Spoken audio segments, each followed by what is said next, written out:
করা হয়ে যায়, বেদ অধ্যয়ন করা হয়ে যায়, তীর্থ ভ্রমণের ফল হয়ে যায় শুধু বসে বসে হরিনাম করলে।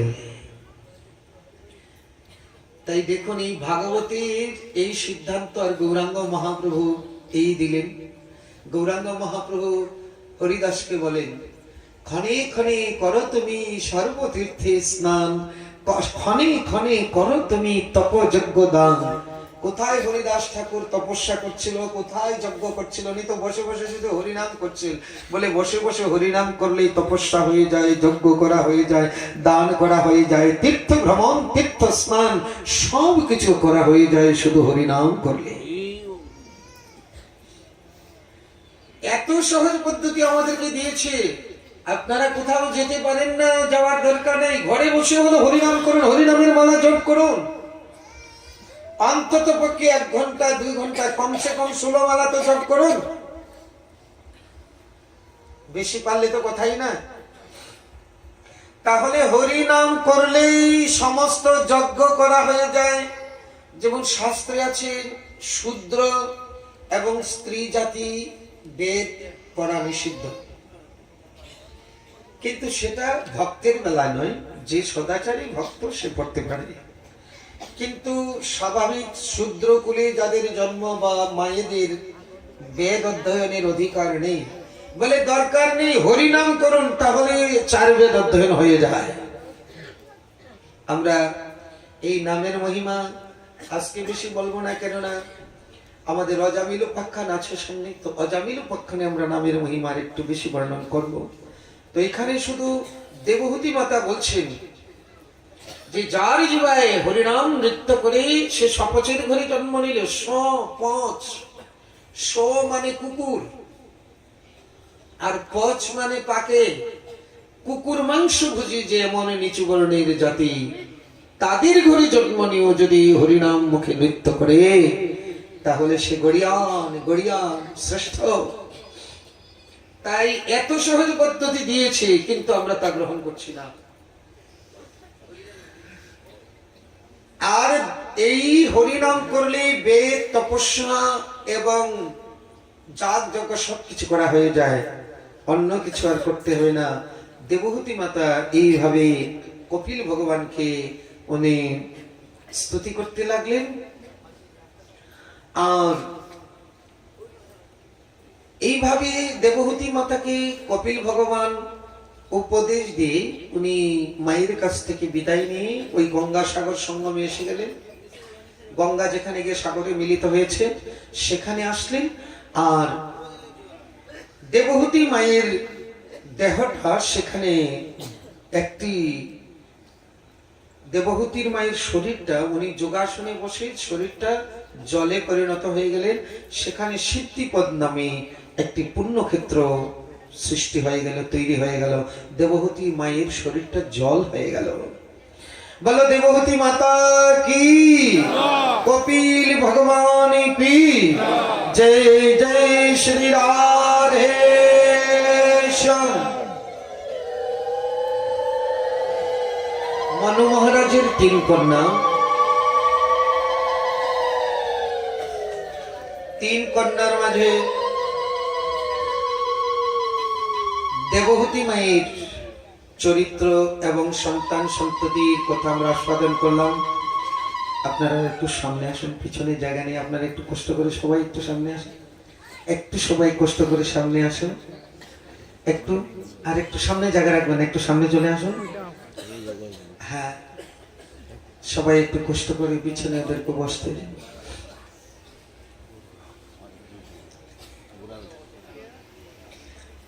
চলছে বিদুর মৈত্র সংবাদ। বিদুরজি এবার বলছেন, আপনি তো কৃপা করে এই দেবহূতি মাতার সন্তান সন্ততির কথা বলছেন, এখন কৃপা করে অন্য যে আর সন্তানগুলো ছিল তাদের কথা একটু বলুন। তখন মৈত্র ঋষি বলছেন, মনু মহারাজের পত্নী শতরূপার সম্মতি অনুসারে আকুতিকে ওই প্রজাপতি রুচির সাথে বিবাহ দিয়েছিলেন, কিন্তু একটা শর্ত ছিল, পুত্রিকা পুত্রিকা অনুযায়ী, মানে এটা একটা শর্ত যে কন্যাকে বিবাহ দিবে এই কন্যার প্রথম সন্তান কন্যার পিতা নিয়ে যাবে, এটাকে বলা হয় পুত্রিকা অনুযায়ী বিবাহ। যদিও মনু মহারাজের দুই পুত্র ছিলেন, প্রিয়ব্রত আর উত্থানপাদ, কিন্তু এই পুত্রিকা শর্ত অনুযায়ী রুচি প্রজাপতির সাথে আকুতিকে বিবাহ দিলেন। আর এই রুচি প্রজাপতির ঔরসে আকুতির গর্ভে ভগবান এবং স্বয়ং লক্ষ্মী দেবী যমজ হয়ে জন্ম নিলেন। যজ্ঞ ভগবান আর উনারই অর্ধাঙ্গিনী শক্তি রূপিণী দক্ষিণা। যমজ সন্তান একটি পুত্র একটি কন্যা। যিনি পুত্র উনি হয়েছেন যজ্ঞ ভগবান, আর কন্যা হয়েছে দক্ষিণা। তো যজ্ঞ ভগবানকে নিয়ে গেলেন মনু মহারাজ। দক্ষিণা যখন যুবতী হলেন তখন যজ্ঞ ভগবানকেই প্রতিরূপে উনি কামনা করলেন এবং ওনাকেই উনি প্রতিরূপে পেলেন, তার সাথে বিবাহ দেওয়া হলো। তাই যজ্ঞের স্ত্রীর নামই দক্ষিণা। দেখুন, মনু মহারাজের 3 কন্যা, তো 2 কন্যার গর্ভেই ভগবান জন্ম নিয়েছে। যজ্ঞ ভগবান জন্ম নিলেন এখন এই আকুতির গর্ভে, আর দেবহূতির গর্ভে জন্ম নিয়েছিলেন কপিল ভগবান। এই যজ্ঞ ভগবানের স্ত্রী হলেন দক্ষিণা, সেই জন্য যজ্ঞ করলে দক্ষিণা দিতে হয়, না হলে যজ্ঞ সম্পূর্ণ হয় না। হে প্রিয় বিদুর, এখন তুমি শোনো যে আকুতি, দেবহূতি, এই প্রসূতি, আমরা যে প্রসূতির কথা বলে আসছিলাম, এই আকুতির যে পুত্র যজ্ঞ আর দক্ষিণা, তাদের ঘরে অনেক সন্তান সন্ততি হয়েছিল। অনেক সন্তান সন্ততি হয়েছিল, তো তাদের সন্তান সন্ততির অনেক অনেক বড় বর্ণনা, তো সেগুলো এত বলা যাবে না।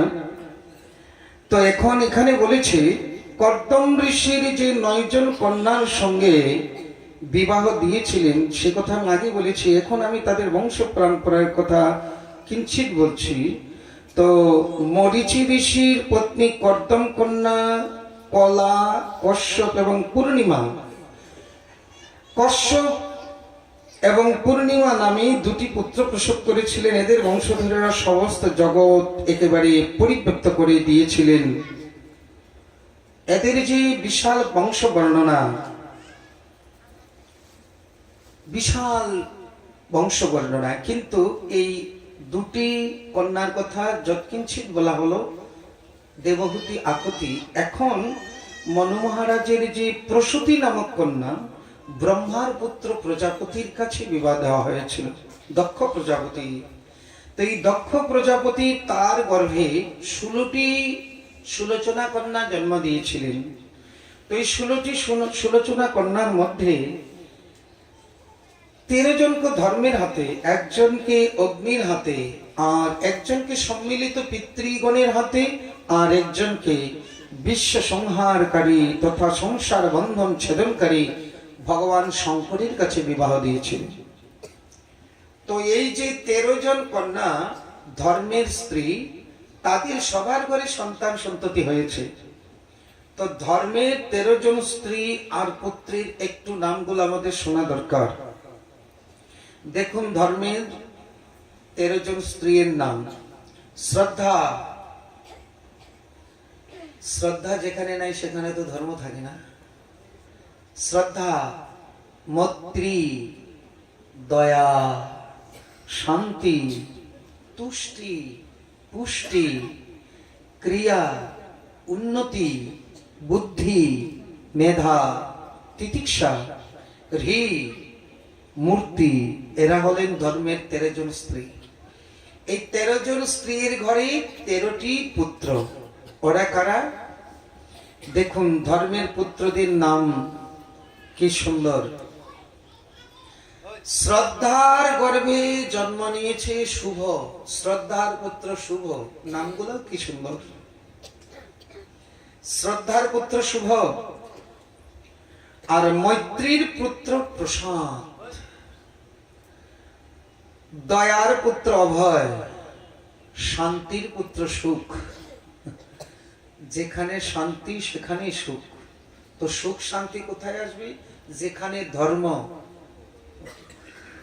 ধর্মের স্ত্রী শান্তি, শান্তির পুত্র সুখ। ভালো করে শুনতে হবে, ভাগবত পাঠ তো শুনলে হবে না, ভালো করে মনে রাখতে হবে এই কিছু কথা। যেখানে ধর্ম সেখানে শান্তি, সেখানেই সুখ। যেখানে ধর্ম নাই সেখানে শান্তিও নাই। টাকা পয়সা বিল্ডিং থাকতে পারে, কিন্তু শান্তি আর সুখ সেখানে নাই, হতে পারে না। দেখবে অনেক অনেক বড় বড় বাড়ি আছে, একেবারে শ্বেত পাথর দিয়ে তৈরি, দেখলে মনে হবে রাজপ্রাসাদ, আর কত সুন্দর সুন্দর খাট ঘুমানোর, কিন্তু ঘরে অশান্তির কারখানা। শুধু শ্বেত পাথরে গড়া হলেই যে সেই বাড়ি সুখের আলোয় না গো, অশান্তির কোম্পানি।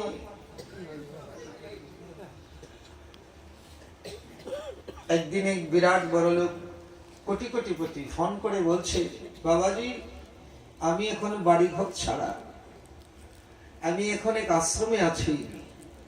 তো বলা হলো, কেন আপনি এত বড় রাজপ্রাসাদ তৈরি করলেন, এখন বাড়ি ঘর ছাড়া কেন? বলে, আমার স্ত্রী আর আমার পুত্র মিলে যে কোনো সময় আমাকে খুন করতে পারে, সেই জন্য আমি নিজের দেহের ভয়ে আমি এখন আশ্রমে বাস করছি। আমার কোটি কোটি টাকা আছে, কিন্তু আমাকে এক গ্লাস জল দেওয়ার কেউ নেই। এখন আমি আশ্রমে এই প্রসাদ পাচ্ছি। কি বলবেন? নিজের স্ত্রী আর পুত্র মিলে তাকে যে কোনো সময় খুন করতে পারে।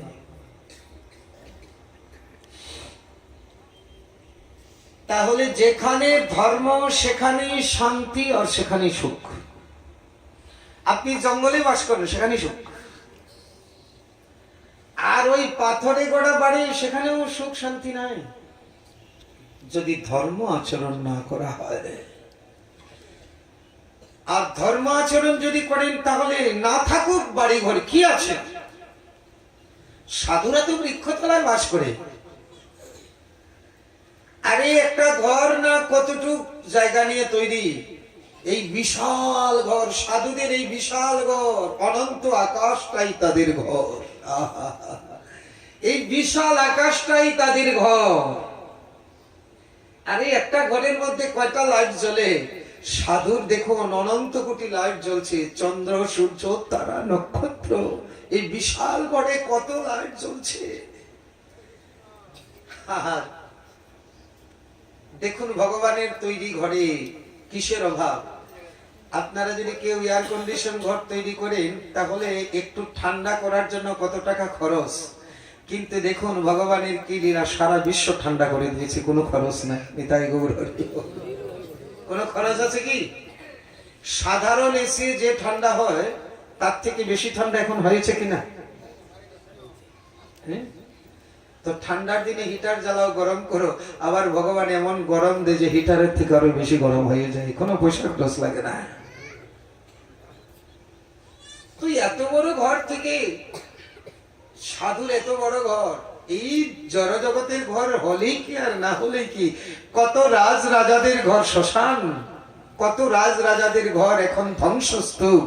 বলছে এই জগতে যত বড় বাড়ি ঘর করো না কেন, একদিন না তো একদিন ভেঙে যাবে। যতদিন পর্যন্ত না আমার গোবিন্দের চরণে ঘর না বাঁধো, ততদিন আমাদের প্রকৃত ঘর হবে না। ওগো, এই জগতের বাড়ি ঘর একদিন ভেঙে যাবে, কালের লয়ে সব শেষ হয়ে যাবে। ওই দেখুন ধ্রুব মহারাজ ঘর বেঁধেছে গোবিন্দের চরণে, এখন পর্যন্ত আছে, আরো কত যুগ যুগ থাকবে। ওই যে ধ্রুব তারা, ওই যে ধ্রুব লোক, ওই যে এখানে ঘর বেঁধেছে। ওইখানে ঘর বাঁধলে পৃথিবী প্রলয় হয়ে যাবে, তবু ভক্তের ঘর ভাঙবে না। গোবিন্দের চরণে যে ঘর বানানো, সেই ঘর ভাঙবে না।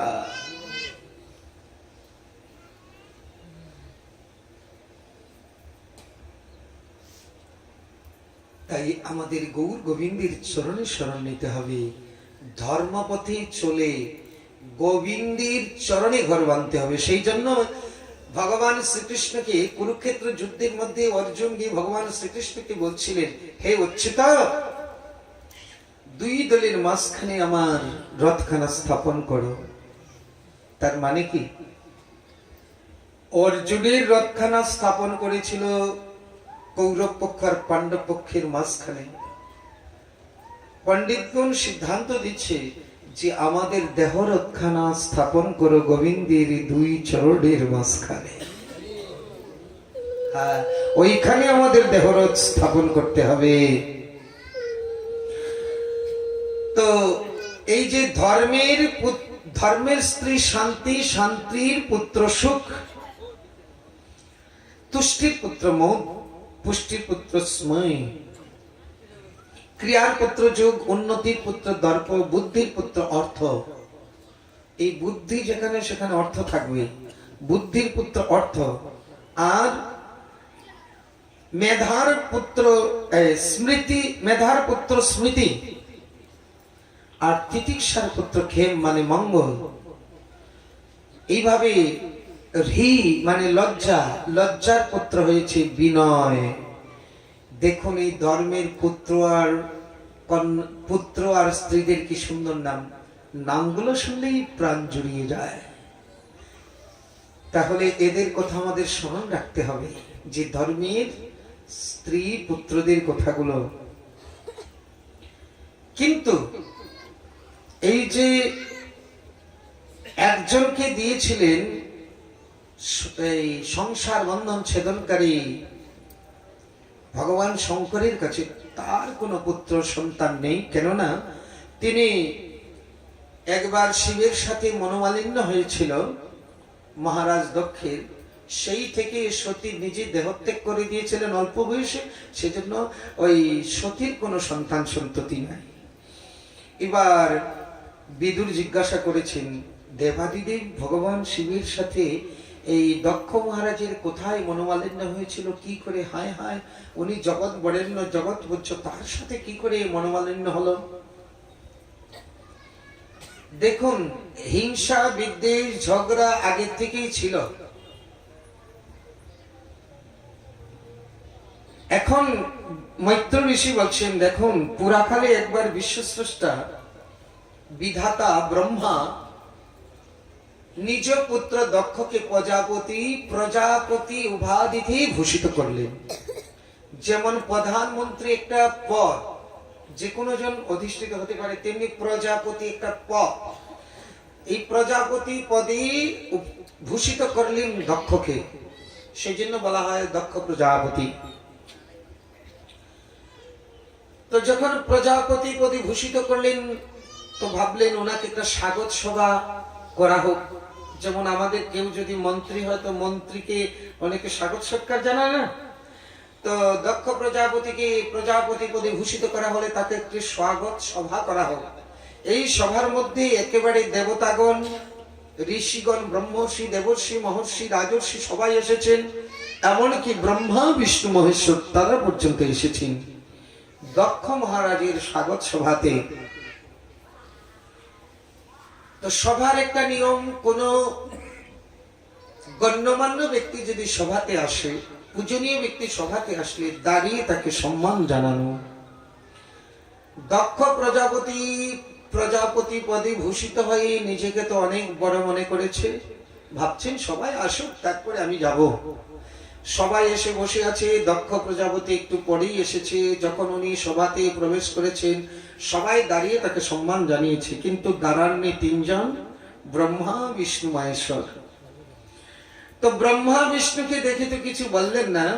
তো মহেশ্বর যখন দাঁড়ালেন না, এইদিকে তার নজর গেল আর সভাতে ঢুকে একেবারে তর্জন গর্জন শুরু করলো। শ্রুতাং ব্রহ্মস্বয়মী সহদেবঃ সহগ্নয়ঃ, সাবধান হয়ে শুনুন। সবাই বলছে ভাই রে ভাই, সভাপতির ভাষণ হয় সবার শেষে, আর সভাতে ঢুকি সভাপতির ভাষণ শুরু করে দিয়েছে। বলছে সাবধান হয়ে শুনুন, মনে হয় কোনো খাস খবর আছে। তো শ্রুয়তা, আপনারা সবাই সাবধান হয়ে শুনুন। সাধুনাং ব্রবতু বৃত্তং নাজ্ঞানান্য ন চ মৎসরা। আমি অজ্ঞানের বশীভূত হয়ে বা মাৎসর্য পরায়ণ হয়ে কিছু বলছি না। আরে বাবা কি বলবেন বলেন তো, আগেই বলছেন আমি হিংসা করে বলছি না, আমি অজ্ঞান হয়ে বলছি না। আগে আপনার কথাটা তো শুনবো, তারপরে তো বুঝবো আপনি হিংসা করে বলছেন না অজ্ঞানে হয়ে বলছেন। আগে যদি বলতেন যে আমি গানের মতো বলছি, আমি হিংসা পরায়ণ হয়ে বলছি না, তাহলে কি বোঝা যাবে কথাটা তো কোনো ভিতরে রয়েছে। তখন বলছেন অয়ন্ত লোকপালাং যশগ্ন নিরপত্রপঃ সদ্ভীরাচরিতঃ পন্থা যেন স্তব্ধেন দূষিতঃ। যারা শিষ্টাচার জানে না, তারা যদি ওই সম্মানীয় লোকের, যারা শিষ্টাচার জানে না, ভদ্রতা জানে না, তারা যদি ভদ্রলোকের সভায় আসে, তাহলে ভদ্রলোকের মান সম্মানের হানি হয়। তো একজন আরেকজনের দিকে তাকাচ্ছে, ভাই রে ভাই, কে এমন শিষ্টাচার লঙ্ঘন করেছে? বলে আরে এদিক ওদিক দেখছো কি, এদিক ওদিক তাকাচ্ছ কেন? ওই যে এই যে মর্কট লোচন মহাদেব, মানে নিজের মেয়ের জামাইকে বলছে মর্কট লোচন, মানে বানরের চোখ। বানরের চোখ, এই যে মর্কট লোচন গৃহীত্বা মৃগ সবাক্ষঃ পাণিং মর্কট লোচনঃ প্রত্যুত্তনাভির্বদারহি বাচাপ্যকৃত নচিতম। এই মর্কট লোচন, এই মহাদেব, ও শিষ্টাচার জানে না, ভদ্রলোককে কিভাবে সম্মান দিতে হয় সে জানে না, শিষ্টাচার লঙ্ঘনহীন। তখন কেউ যেন একটু পিস পিস করে বলছে, বাবা এখন মর্কট লোচন বলছো, তো তোমার মেয়েটাকে আগে বিয়ে দিলে কেন? তুমি কি আগে দেখছিলে না ও মর্কট লোচন নাকি? তখন বলছে হায় হায়, আমি কি আমার নিজের ইচ্ছায় বিয়ে দিয়েছি? আমার পিতা ব্রহ্মার কোথায় আমার মৃগনয়িনী কন্যাটাকে মর্কট লোচনের কাছে বিবাহ দিলাম।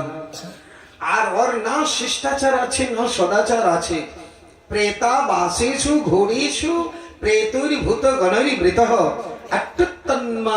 অট্টুত্তন্মত্তা বন্নগ্ন গুপ্ত কেশ হাসন রুদন। কখনো হাসে কখনো কাঁদে, আর একেবারে এলোকেশের মতো সবসময় ঘুরে বেড়ায়, ভূত প্রেত সাথে নিয়ে থাকে, এর কখনো পাগলের মতো নৃত্য করে।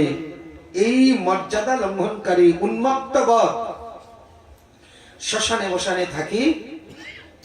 আর চিতা ভস্ম কৃত স্নান প্রেত স্নগ্রস্তি ভূষণ, এই চিতাভস্ম গায়ে মাখে আর ভূত প্রেতের সাথে নগ্ন দেহে শ্মশানে বিচরণ করে, আর মুন্ডের মালা গলায় পড়ে।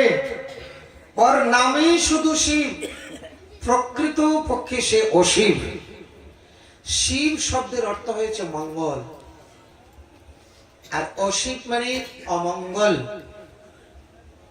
তোর নামই মাত্র শিব, আসলে সে প্রকৃত শিব। যখন এই মহাদেবকে এইসব কথা বলছেন, তখন এই নন্দী একবার ঠমক মেরে দাঁড়িয়েছে। নন্দী দেখছি আমার প্রভুর নিন্দা হচ্ছে, একবার ঠমক মেরে দাঁড়িয়ে যায় দক্ষ মহারাজ। মহাদেব দেখছে হাই রে গন্ডগোল হবে, বসো বসো বসো বসো বসো। নন্দী বলছে বাহ, তোমার নিন্দা করে যাবে, যা ইচ্ছে তাই বলে যাবার আমি বসে বসে শুনবো? এখন মহাদেবের আদেশ বসতে হবে, তো বসে গেলে। এখন কেউ কিছু বলছে না, যখন দক্ষ তো বক বক করতেই চলছে। বক বক করতে করতে বলছে, আজ থেকে এই দেবাদিদেব মহাদেবকে অভিশাপ দেওয়া হলো। কি? অয়ন্তু দেবযজন ইন্দ্রপেন্দ্রাদির ভবঃ সহভাগং ন লভতাং দেবৈর দেবগণাধমঃ। ওকে কে বলে দেবাদিদেব? ও দেবতাদের মধ্যে অতি অধম। তাই আজ থেকে ইন্দ্র উপেন্দ্রাদির সহিতে যজ্ঞের কোনো ভাগ পাবে না আজকে থেকে, এই আমি সিদ্ধান্ত করলাম।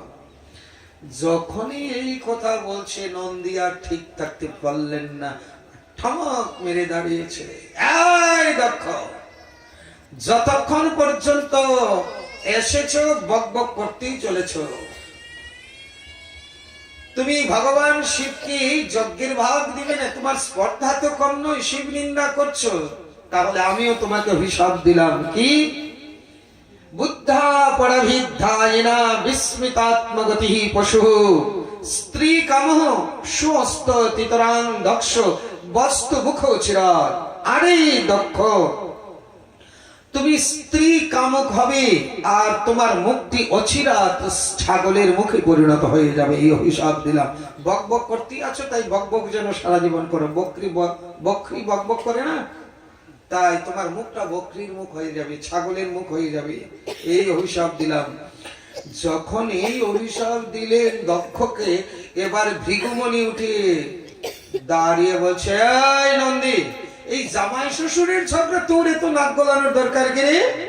তুই দক্ষকে অভিশাপ দিয়েছিস, আরে জামাই শ্বশুরে যা করার করে, তোর কি নাক গলানোর দরকার? তুই দক্ষকে অভিশাপ দিয়ে দিলে এত বড়, আমি তোকে অভিশাপ দিলাম। কি? ভবব্রত ধরা যেচ তান সমানুব্রতঃ পাখণ্ডিনস্তি ভবন্তু সৎশাস্ত্র পরিপন্থিনঃ। ভালো করে শুনবেন, মন দিয়ে শুনতে হবে। ভৃগুমণি দুর্লঙ্ঘ অভিশাপ দিলেন। কি?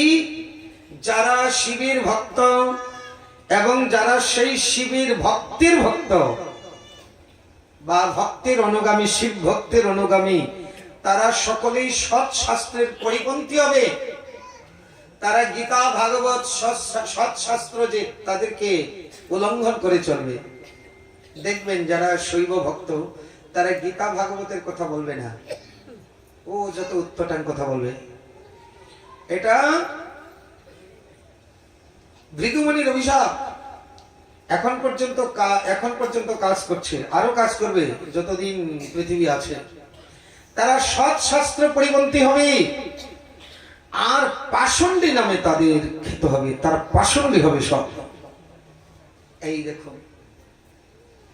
এবং বলছে নষ্ট শৌচা মোড় ধীর যথা ভস্মাস্তি ধারিণঃ শিবন্তু শিবদীক্ষায়াং যত্র দৈবং সুরাসবম। যারা শৌচাচার বিহীন, যারা মন্দবুদ্ধি তথা জটা ভস্ম ও অস্থি ধারণকারী, তারাই শৈব সম্প্রদায়ে দীক্ষিত হবে। হোক যে সম্প্রদায়ে সুরা এবং চোয়ান মদ দেবতাদের মতো আদর পেয়ে থাকে। এই ভৃগুমণির অভিশাপ। ভৃগুমণির অভিশাপ শুনে এবার নন্দী আবার ঠমক মেরে দাঁড়িয়ে বলছে, এই ভৃগুমণি, শিব ভক্ত সব পাষণ্ড হয়ে যাবে, শৌচাচার, ঠিক আছে, আমি অভিশাপ দিলাম। তোমার মতো ঋষি বা তোমার মতো ব্রাহ্মণ যারা সর্বভক্ষা দ্বিজাবৃত্ত ধৃত বিদ্যা তপব্রত, তোমার মতো যারা আছে তারা খাদ্য বিচার শূন্য হবে, যা পাবে তাই খাবে, আর উদর পূর্তির জন্যই তারা বিদ্যা তপস্যা ব্রত পালন ইত্যাদি করবে, ইন্দ্রিয় সুখকে একমাত্র সুখ মনে করবে। এগুলির কৃতদাস হয়ে তারা ভিক্ষা প্রত্যাশী হয়ে সদায় বিচরণ করবে। আরো দেও, এটা হলো না। এইভাবে যখন সাপাসাপি চলছে, এবার মহাদেব বলছে, ভাই রে ভাই, এটা স্বাগত সভা না সাপ সভা? এটা তো সাপ সভা হয়ে গেছে। সাপাসাপি, একজনকে আর একজন এমন সাপাসাপি চলছে। মহাদেব বলছে, এগুলো সব আমার জন্যই হচ্ছে, তাই আমি চলে গেলেই গন্ডগোল শেষ। নন্দীকে বলছে, চলো। নন্দীকে নিয়ে চলে গেলেন। এরপরে 17 বছর ব্যাপী কেউ আর যজ্ঞ করে না। এই জামাই শ্বশুরের ঝগড়ায় যজ্ঞ করলে শিব শিব যজ্ঞের ভাগ পাবে না। এখন শিবকে অমান্য করে কে যজ্ঞ করবে?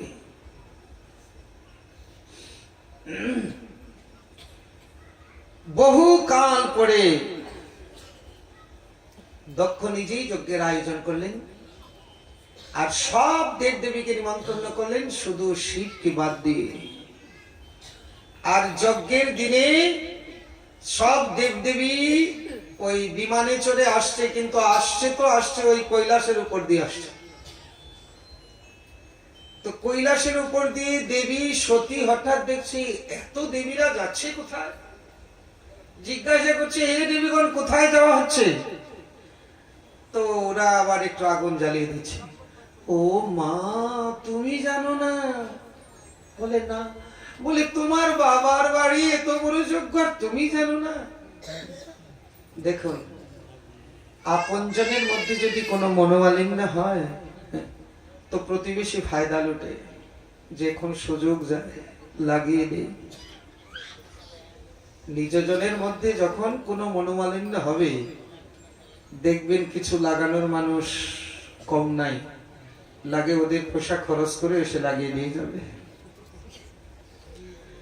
তো দেবতার আসছে তো আসছে, আরে বাবা যাবে তো অন্যদিকে যাও না, ওই কৈলাসের উপর দিয়ে যায় যেন আগুন লাগিয়ে যেতে পারে। আবার সতী যখন জিজ্ঞাসা করলো, বলে দিল, তোমার বাবার বাড়ি এত বড় যজ্ঞ তুমি জানো না? এই তো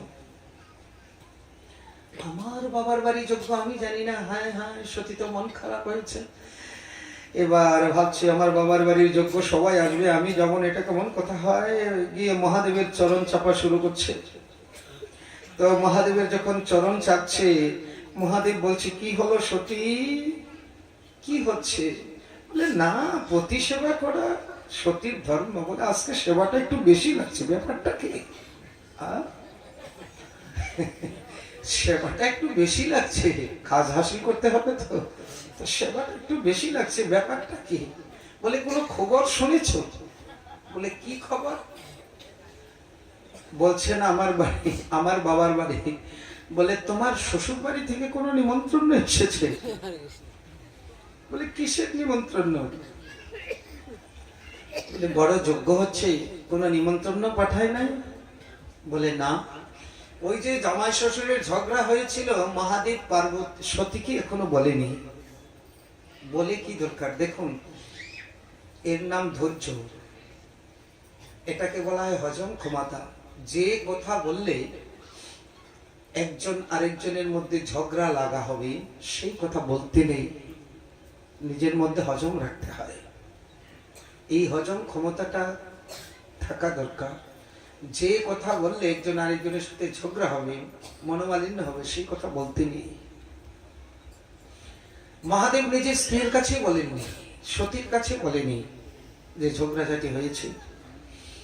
তখন মহাদেব সবকিছু খুলে বলল যে আমি সেদিন, আরে উনি আমার শ্বশুর মশাই, উনাকে দাঁড়িয়ে সম্মান করলে আমার কি মান সম্মান কমে যেত?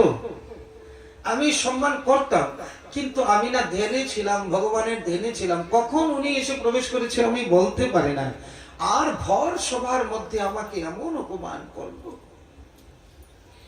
দেখুন, ভরা সভার মধ্যে দেবতা ঋষিদের মধ্যে, দেবর্ষি রাজর্ষি ব্রহ্মর্ষি দেবতাদের মধ্যে ভর, কাউকে যদি আড়ালে একটা থাপ্পড় মানে কোনো ব্যাপার নাই, কিন্তু ভর সভাতে যদি অপমান হয় তার কতটুকু লাগার কথা। কিন্তু দেবাদিদেব মহাদেব কিছুই মনে করলেন না, এমন অপমান করে দিল। বলছে দেখো, ভর সভার মধ্যে আমাকে এমন অপমান করলো, তো আমি কিছু না বলে চলে আসলাম। তো এখানে যদি দেখুন, নিজেদের মানুষ তখনই হয় যখন কোনো অনুষ্ঠানে সে নিমন্ত্রণ না করে, তখন বুঝতে হবে সেখানে ভীষণ কিছু আছে। আর যেখানে গেলে দেখলেই মুখটা ঘুরিয়ে নেবে, সেখানে যেতে নেই। কি দরকার একজনকে বিরক্ত দেওয়ার? উনি আমাকে ভালোবাসে না, আমাকে দেখলে ওনার মুখটা ঘুরিয়ে নেবে, নাক সংকুচিত হবে, তো সেখানে আমি তাকে মুখ দেখাবো কেন? কি দরকার আছে? সেখানে যাব না। সতী দেবী অনেক অনুনয় বিনয় করতে লাগলেন। বলে দেখো সতী, সেখানে যেতে নেই। মহাদেব অনেক বোঝালেন, কিন্তু সতী কিছুতেই বুঝতে চাইলেন না। তখন মহাদেব ভাবলেন, বোঝালেও যখন বুঝ মানে না, তো তোমার যা ইচ্ছা তাই করো। কাউকে সৎ যুক্তি দিলেও যদি সে না মানে, তখন বুঝতে হবে যে এটা ভগবত ইচ্ছা।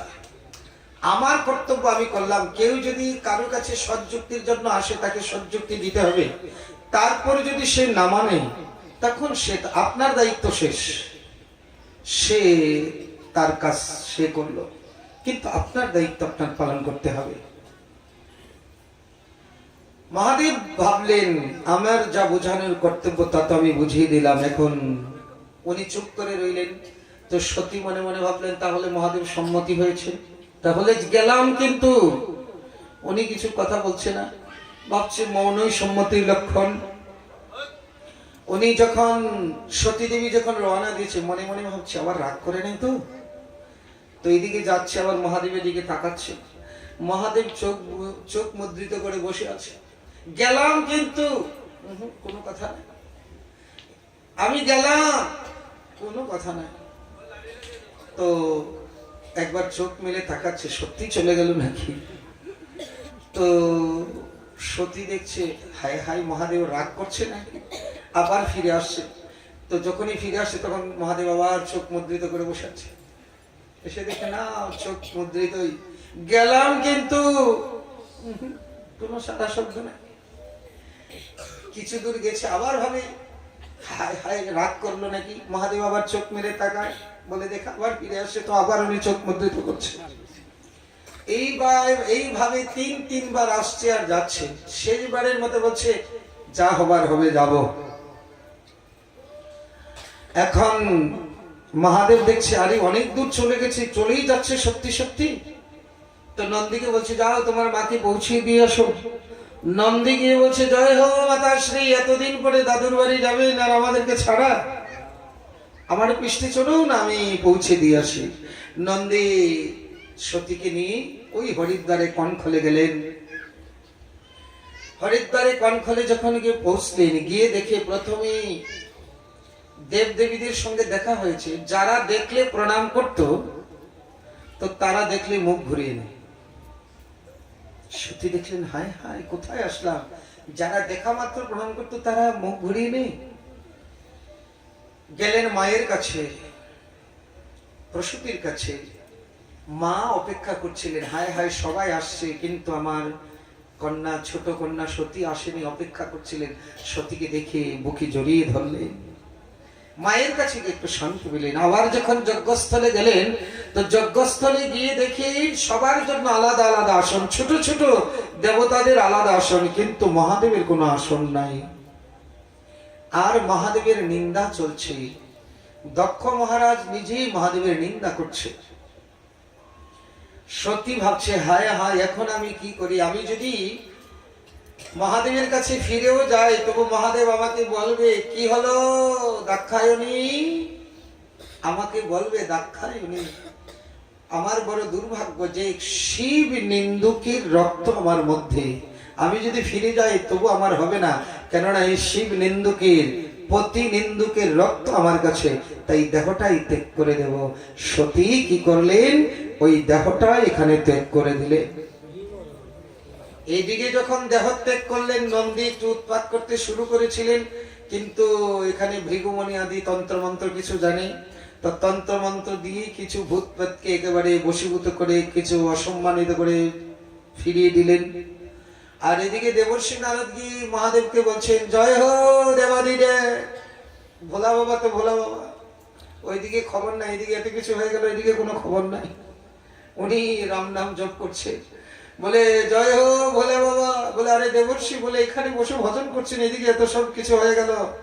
সতী দেবী তো আর নেই। হঠাৎ উনি ক্রোধান্বিত হয়ে গেলেন।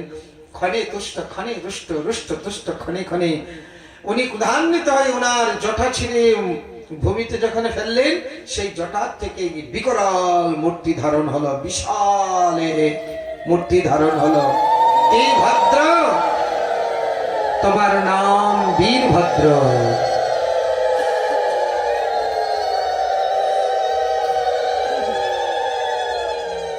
বীরভদ্র বলছি, কিং কর্মী কি করব আমি? বলে যাও দক্ষ যজ্ঞ তছনছ করে দাও। বীরভদ্র মহাদেবের আদেশ পেয়ে একেবারে চতুর্দিক অন্ধকার করে আসছেন। যখন অন্ধকার আসছেন তো যারা ওই যজ্ঞের মধ্যে যারা ছিলেন দেবতা ঋষিরা সবাই দেখছে চতুর্দিক অন্ধকার হয়ে আসছে। হায় হায় কি হবে কি হবে, এখন কি প্রলয়কালীন ঝড় বৃষ্টি আসছে নাকি? না, প্রলয়কালের সময় তো আসেনি। তাহলে কি সন্ধ্যা হয়ে আসছে নাকি? না, সন্ধ্যার সময় তো হয়নি। এইভাবে এই সেই চিন্তা করতে করতে এদিকে নন্দী ফিরে যাচ্ছিলেন। নন্দী ফিরে যাচ্ছিলেন। ওই রাস্তার মধ্যে ওই বীরভদ্রের সাথে দেখা। বলে কি হয়েছে? বলে আমাদের অপমান করে তাড়িয়ে দিয়েছে। বলে চলো। তো বীরভদ্রকে দেখে নন্দী আদি তাদের আর একটু জোশ বেড়ে গেল। তারাও আসছেন, আর এসে দেখতে দেখতে দক্ষ যজ্ঞের চতুর্দিক ঘেরাও করে ফেললেন। ঋষিরা দেবতারা একটু পলায়ন করতে চাইছিল, বলছে কেউ পলায়ন করতে পারবে না, ভাগ নিতে এসেছো, ভাগ নিয়ে যেতে হবে, কিন্তু কাউকে ছাড়াছাড়ি নাই। এবার নন্দীকে বলছে বলো কে কি করেছিল বলো। বলে ওই যে ভৃগুমণি, যখন শিব নিন্দা চলছিল তো ভৃগুমণির একটু দাড়ি ছিল আর কি। তো দেখবেন যাদের বেশি দাড়ি আছে তারা কথায় কথায় এরকম দাড়িতে একটু হাত বোলাবে। হ্যাঁ, তো ভৃগুমণি কথায় কথায় দাড়িতে হাত বোলায়। আর যখন শিব নিন্দা করছিল দক্ষ, তখন দাড়িটা খুব নারাজ ছিল। বীরভদ্র বলছে তাই নাকি? আর ভৃগুমণির দাড়িগুলোতে ধরে এক চলান দিয়েছে, সব দাড়ি একেবারে উৎপাটিত করে ফেলে দিয়েছে। আর কে কি করেছিল? বলে যে পোষা দেবতা শিব নিন্দা যখন চলছিল তখন দাঁতগুলো বের করে খিলখিল করে হাসছিল, আরো বলো আরো বলো। আর ওই বীরভদ্র এক ঘুষি মেরেছে, একেবারে দাঁত ফেলে বেদান্তি করে দিয়েছে। আর কে? বলে ওই যে ভগদেবতা, উনি শিব নিন্দা শুনে চোখ টিপে খুব দক্ষকে ইশারা দিচ্ছিল, আরো বলো আরো বলো। আর একেবারে চোখ ঢুকিয়ে চোখ দুটি উপড়ে ফেলেছে। এইভাবে কারো চোখ, কারো দাড়ি, কারো দাঁত, কারো হাত, কারো পা ক্ষত বিক্ষত করে দিয়ে এবার বলছে কি করা হবে? যজ্ঞ তো পূর্ণ করতে হবে। তাই দক্ষের মুন্ড কেটে যজ্ঞের মধ্যে সোহা করে দিয়েছে। যা, এইভাবে দক্ষ যজ্ঞ তছনছ করে যখন চলে গেলেন, এইদিকে দেবতারা সবাই মিলে ব্রহ্মার কাছে গেছে। হে বিধাতা ব্রহ্মা, কারো দাড়ি নাই, কারো দাঁত নাই, কারো চোখ নাই, কারো হাত নাই, কারো পা নাই, বলে দেখুন আমাদের কি অবস্থা। ব্রহ্মা বলছে আরে দেবতারা তোমরা বড় লোভী, আমি যেখানে যাই নাই, বিষ্ণু যেখানে যায় নাই, আরে মহাদেব যেখানে যায়নি সেখানে তোমরা কি করতে গিয়েছিলে? হ্যাঁ, এত লোভ কেন? বলে যা হবার তো হয়েছে, এখন যদি আমাদের অঙ্গ প্রত্যঙ্গ ভাঙা, অঙ্গ প্রত্যঙ্গ ক্ষত বিক্ষত থাকে তাহলে তো মানুষ আর আমাদেরকে দেবতা বলে পূজা করবে না, একটা ঠিকঠাক করার ব্যবস্থা করুন। বলে ঠিক আছে চলো দেখি। সব দেবতাদেরকে নিয়ে আবার কৈলাসে গেলেন। আর কৈলাসে গিয়ে বলছে তোমরা একটু দূরে থাকো, দেখি মহাদেব শান্ত আছে কিনা রুষ্ট আছে। তো ব্রহ্মা আগে গেলেন, গিয়ে দেখলেন যে মহাদেব শান্ত আছে। এবার দেবতাদেরকে বলছে তোমরা আসো। সবাই গেলেন। তো মহাদেবকে বলছেন দেখো যা হবার তো হয়ে গেছে, এই দেবতারা কারো দাঁত নাই, কারো চোখ নাই, এদেরকে একটু ঠিকঠাক করে দাও। উনি ক্ষণে তুষ্ট ক্ষণে রুষ্ট, অতি শীঘ্র তুষ্ট হয়ে যায়, অতি শীঘ্র রুষ্ট হয়ে যায়। এবার বলছে কার কি অসুবিধা হয়েছে দেখাও। বলে এই যে ভৃগুমণি বেচারা কথা বলতে গেলে দাড়িতে হাত দে, এখন কথা বলতে গিয়ে তখন এখানে হাত দে, দেখে দাড়ি নাই। বলে ঠিক আছে, তবে পূর্ণ দাড়ি হবে না, কিছু দাড়ি লাগিয়ে দেওয়া হলো। মানে আজকাল কি ফেস কাটিং নাকি বলে জানি, একটু যে এখানে রাখে, ওইটা প্রথম হয়েছিল ভৃগুমণি। তো প্রথম এই কাটিংটা ভৃগুমণির ছিল। বলছে তাহলে যে পোষা দেবতার দাঁত, বলে ওনার দাঁতের দরকার নাই, বেদান্তি হয়ে যায়, উনি ওই সব জোশ করে খাওয়া শুরু করে দেবেন। এইভাবে একটু একটু সবাইকে একটু ঠিকঠাক করে দিলেন। বলে তাহলে যজ্ঞ সম্পূর্ণ করতে চলুন। মহাদেবকে নিয়ে এবার কনখলে গেলেন। তো যজ্ঞ পূর্ণ করবে, মহাদেব তুষ্ট হয়ে বলছেন তো যজ্ঞ পূর্ণ করবো, যজমানকে আনো। বলে যজমানের মুন্ড সোহা হয়ে গেছে। বলে হায় হায় সর্বনাশ, যে যজমানকে দিয়ে যজ্ঞ করা হয় আর যজমানের মুন্ডই সোহা হয়ে গেছে, এখন কি করা হবে? পাশে ছিলেন একটি ছাগল, আর ছাগলের মুন্ড এনে দক্ষের স্কন্ধে যখন লাগিয়ে দিলেন, এবার দক্ষ পুনর্জীবিত হয়ে গেলেন। আর দক্ষ পুনর্জীবিত হয়ে এবার শিবের মহিমা বুঝতে পারলেন, এবার শিবকে স্তুতি করতে লাগলেন। কিন্তু স্তুতি আর করবে কি, এখনো ছাগলের মুন্ড তো, এখন তার ভালো করে স্তুতি করতে পারছে না, ওই বম বম বম বম বম বম বম বম বম বম বম করছে। তো ওই যে এইভাবে দেখবেন শিব বাবার কাছে গেলে সবাই বম বম বম বম বলে, ওই বম বম বলে শিব বাবার শ্বশুরের কথা মনে হয়, খুব আনন্দ পায়। তো এবার দক্ষ মহারাজ স্তুতি করছেন, ভয়ান গ্রহ অহভবতা কৃতমে দণ্ডস্তয়া বৈ ভৃতু যদপি প্রলব্ধ না ব্রহ্মবন্ধু শুচবান ভগবান অবজ্ঞা তুভ্যং হরেশ্চ কুত এব ধৃত ব্রতেষু। দক্ষ বললেন, ভগবান, আমি আপনার নিন্দাবাদ করে আপনার কাছে যে অপরাধ করেছিলেন, আপনি কিন্তু তার পরিবর্তে আমাকে উপেক্ষা করেন নাই, বরঞ্চ আমাকে গ্রহণই করেছেন। আমার দণ্ডবিধানের দ্বারা আমাকে শিক্ষা দিয়ে আমাকে অনুগ্রহী করেছেন। ব্রহ্মবন্ধের উপরেও আপনি উপেক্ষা করেন না, ব্রহ্মবন্ধু মানে অধম ব্রাহ্মণকেও আপনি উপেক্ষা করেন না। সুতরাং আমার মতো যারা যাগযজ্ঞাদি কর্মে নিষ্ঠারত থাকে, তাদের প্রতি বিমুখ হবেন না, এটাই স্বাভাবিক। এইভাবে অনেক অনেক স্তুতি করলেন, এই দক্ষ যজ্ঞ সম্পূর্ণ হলেন। বলে দেবাদিদেব মহাদেব কি, সতী মাইয়া কি, হর হর মহাদেব।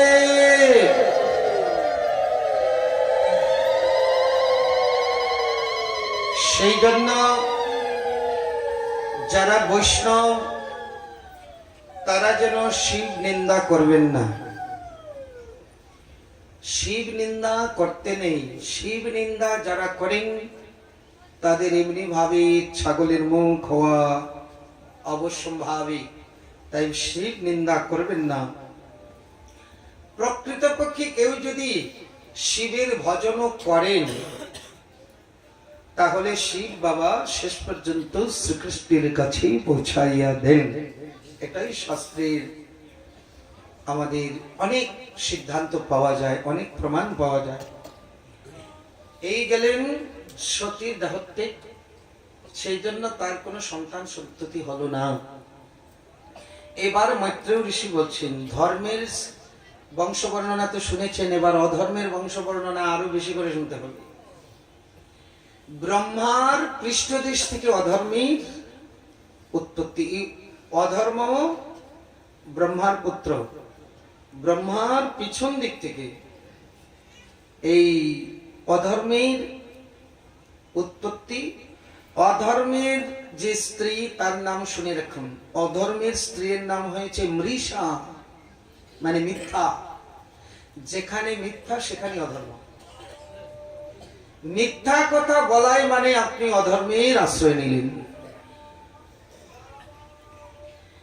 মিথ্যা কথা বলাটাই অধর্মের আশ্রয় নেওয়া, তাই যেখানে মিথ্যা সেখানে অধর্ম।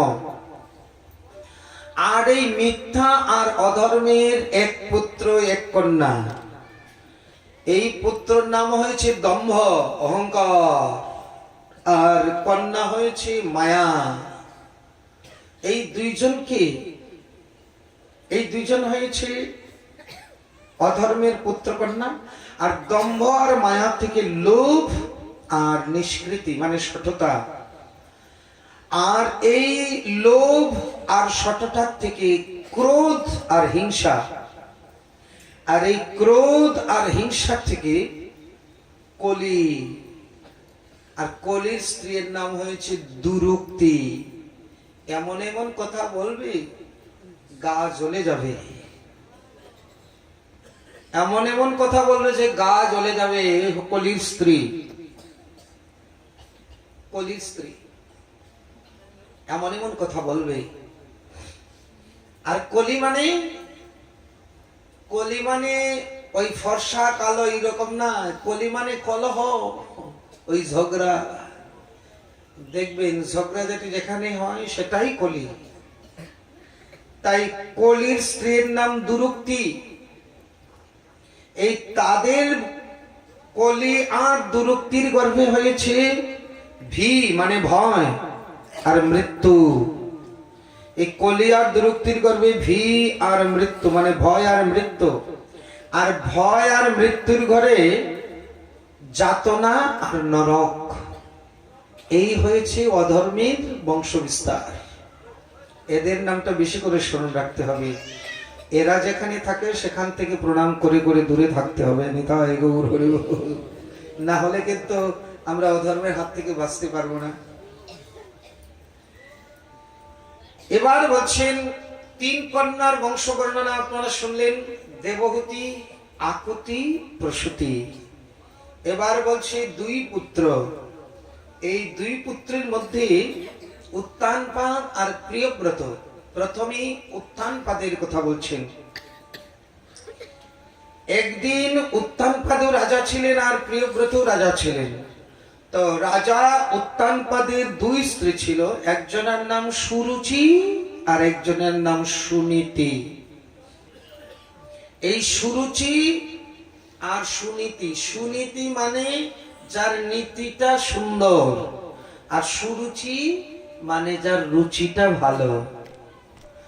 উত্থানপাদকে আমি আপনারা সবাই উত্থানপাদ বলে। উত্থানপাদ শব্দের অর্থ উপর দিকে যার পা, তার নাম উত্থানপাদ।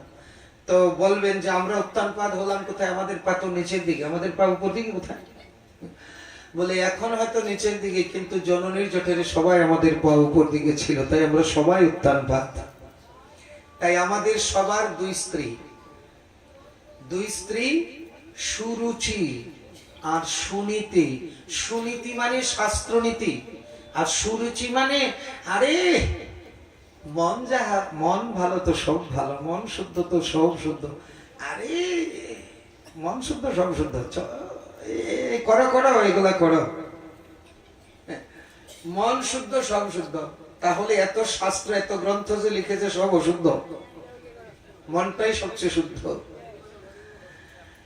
যারা বলে যে মন শুদ্ধ সব শুদ্ধ, একেবারে অশাস্ত্রের কথা। মন শুদ্ধ যে হরি নাম করে না, হরি ভজন করে না, তার মন শুদ্ধ হয় কি করে? মন শুদ্ধ সব শুদ্ধ বলেছিলেন রোহিদাস বৈষ্ণব। রোহিদাস বৈষ্ণব বলেছিলেন মন চঙ্গা তো নিকট মে গঙ্গা। এটা রোহিদাস বৈষ্ণবের মতো ব্যক্তির বলার সাহস আছে, আমার মতো ব্যক্তির বলার সাহস নেই যে মন শুদ্ধ তো সব শুদ্ধ। আপনি চিন্তা করে দেখুন, আপনার মনের মধ্যে আমার মনের মধ্যে কত দুশ্চিন্তা। যতদিন পর্যন্ত দুশ্চিন্তা কুচিন্তা থাকবে ততদিন পর্যন্ত মন শুদ্ধ হয় না, হতে পারে না। হরি নাম না করলে, হরি ভজন না করলে মন শুদ্ধ হতে পারে না।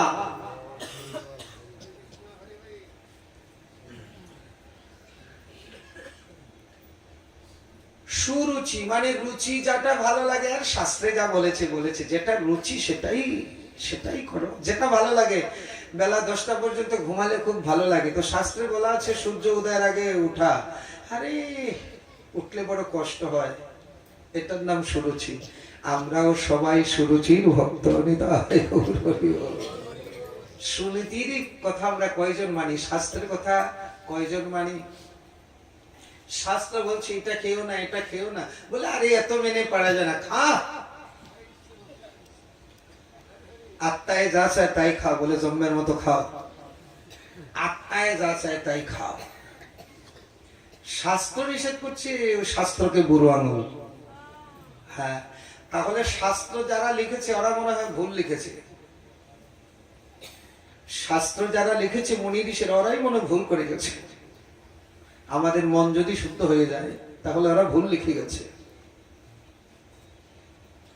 শাস্ত্রকে আমরা গুরু আঙুল দেখাই। আমরা সবাই সুরুচির ভক্ত। সুনীতিকে একেবারে দাসীর মতো করে দিয়েছি, রাজা সুরুচির ভক্ত হয়ে গেছেন।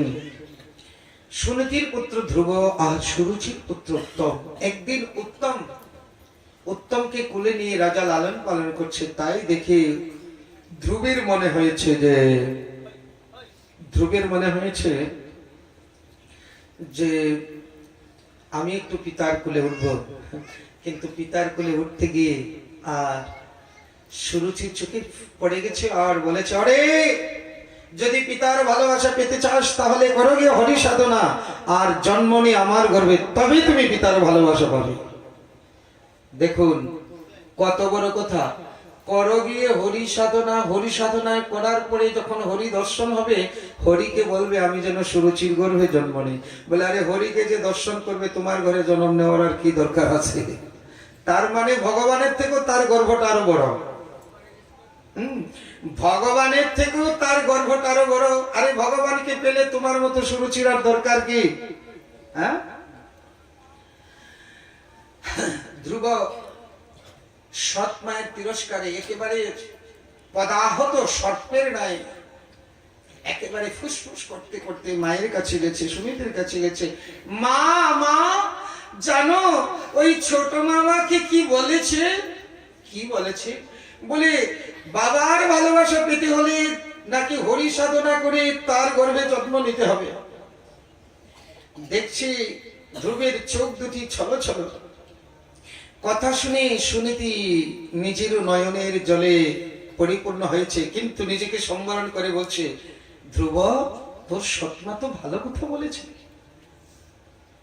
এই দেখুন, সুনীতি সবার মধ্যে দেখে ভালো, আর সুরুচি দেখে সবার মধ্যে শুধু বেগুন বেগুন। যারা ভালো মানুষ সবার মধ্যে দেখে গুণ, আর যাদের নিজের মধ্যে অসংখ্য দোষ তারা সবার মধ্যে দেখে শুধু দোষ আর দোষ। সুনীতি বলছে তোর সৎমা তো ভালো বলছে, আমি শুধু তোর পিতাকে চিনিয়েছি, কিন্তু জগৎ পিতা হরিকে তো আমি চিনাতে পারিনি।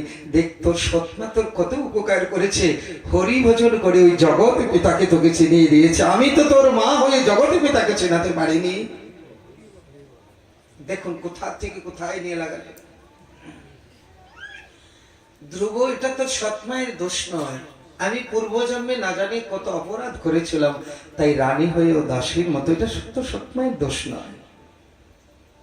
এই হয়েছে সুনীতির কথা। আর ধ্রুব, মানব জীবনের মূল উদ্দেশ্য হয়েছে কৃষ্ণ ভজন, হরি ভজন। মা তুমিও তাই বলছো? বলে হে রে, আমাদের জীবনের উদ্দেশ্যই হরি ভজন। ধ্রুব মনে মনে ভাবছে তাহলে তাই করব। দেখুন এই ভাগবত কথার থেকে আমাদের বিশেষ কিছু শিক্ষণীয়। অন্তত পক্ষে পিতা মাতা ছেলে সন্তানকে একবার বলুন যে মানব জীবনের মূল উদ্দেশ্য হরি ভজন। এটা প্রত্যেক পিতামাতা বলা কর্তব্য, কিন্তু আমরা তো তা বলি না। ভাবি যদি বা ছেলে মেয়ে ভজন করতে চায়, পিতামাতা দেই তাকে বাধা। যদি ছেলেটা ভজন করে তাহলে আমাকে খাওয়াবে গে। কিন্তু একবার চিন্তা করি না, এই দেহটা তো পতন হবে, কিন্তু আমার সন্তান যদি হরি ভজন করে তাহলে যে আমার 14 পুরুষ 21 পুরুষ সে উদ্ধার করতে পারবে, এই চিন্তাটা একবার করি না। 1 লক্ষ পুত্র জন্ম দিলেও সেই নারী সার্থক নয় যতদিন পর্যন্ত না একজন কৃষ্ণ ভক্ত সন্তান জন্ম দিতে পেরেছে। যদি একজন কৃষ্ণ ভক্ত সন্তান জন্ম দেয়, সেই মায়ের মাতৃত্ব সার্থক।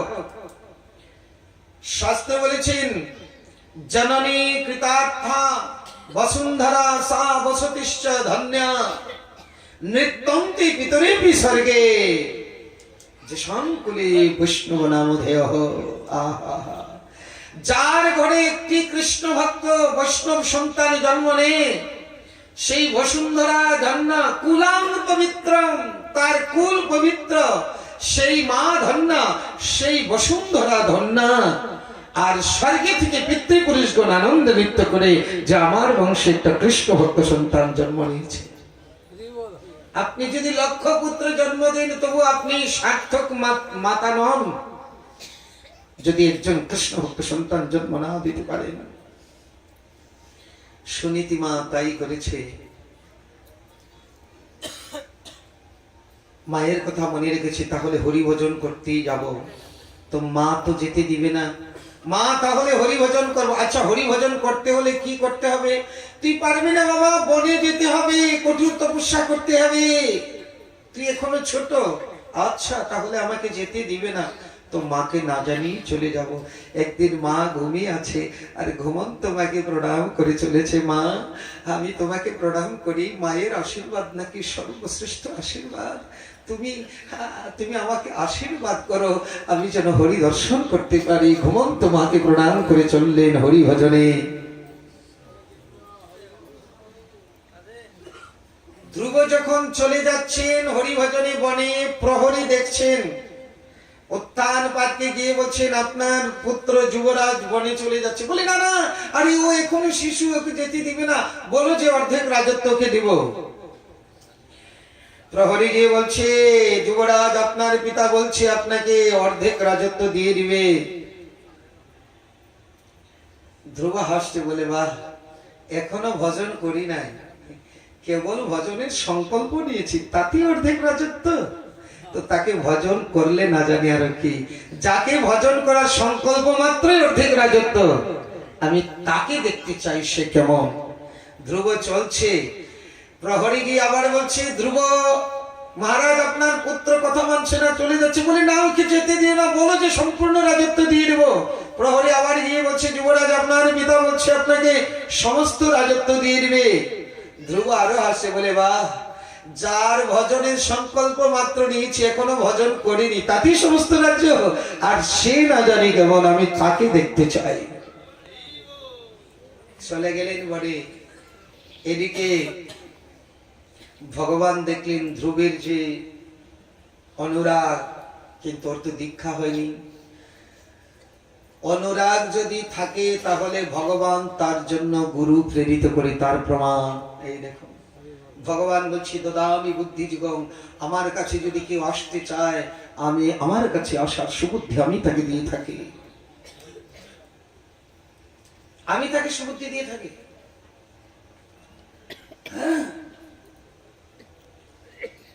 এবার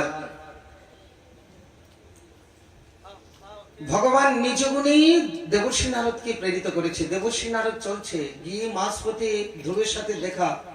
ধ্রুবকে বলছে, তুমি কোথায় যাবে? বলে হরি ভজন করতে। বলে তুমি এখনো বালক, আর তোমার পিতার রাজ্য তোমার জন্য অপেক্ষা করছে, এই রাজ সিংহাসন ছেড়ে তুমি কেন বনে কষ্ট করতে যাবে? তুমি যাও, সংসারে চলে যাও, রাজত্ব করো। ধ্রুব জিজ্ঞাসা করছে, আপনি কে? বলে আমি নারদ। বলে আমার মনে হচ্ছে না, বিশ্বাস হচ্ছে না। বলে আমি নারদ, তোমার বিশ্বাস হচ্ছে না? বলে না। বলে কেন? বলে আমি শুনেছি নারদ যাকে দেখে, নারদ যারকে পায় তাকে কৃষ্ণ ভজনের দিকে এগিয়ে দেয়, আর আপনি আমাকে সংসারের দিকে ঠেলে দিচ্ছেন, আমার বিশ্বাস হচ্ছে না আপনি যে নারদ। নারদ বলছে, পাক্কা চেলা, পাক্কা চেলা। হ্যাঁ, আমি পরীক্ষার জন্য তোমাকে বলেছিলাম, ঠিক আছে, পরীক্ষা উত্তীর্ণ হয়েছে, যাও। দ্বাদশ অক্ষর মন্ত্র দিয়ে দিলেন। ওম নমো ভগবতে বাসুদেবায়,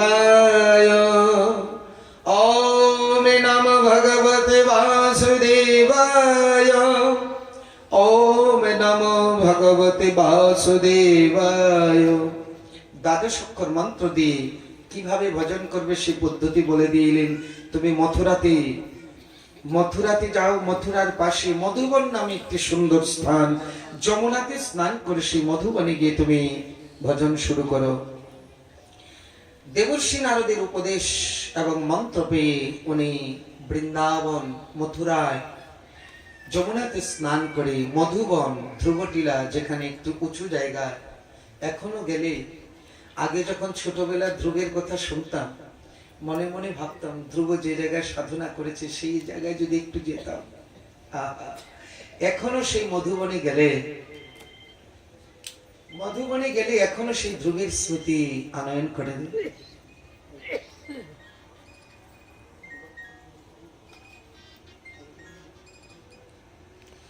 তো সেই ধ্রুবটিলা এখনো কি সুন্দর, মধুবন এখনো চতুর্দিকে বন, এখনো কিছু সাধুরা এখানে ভজন করে। গতবার গিয়ে এক সাধু আমাকে ডেকে নিয়েছে, এই বাবা এ ধারা যা। তো আমার সাথে অনেক লোকজন ছিল, बोले वो लोगों को छोड़ के आ जा।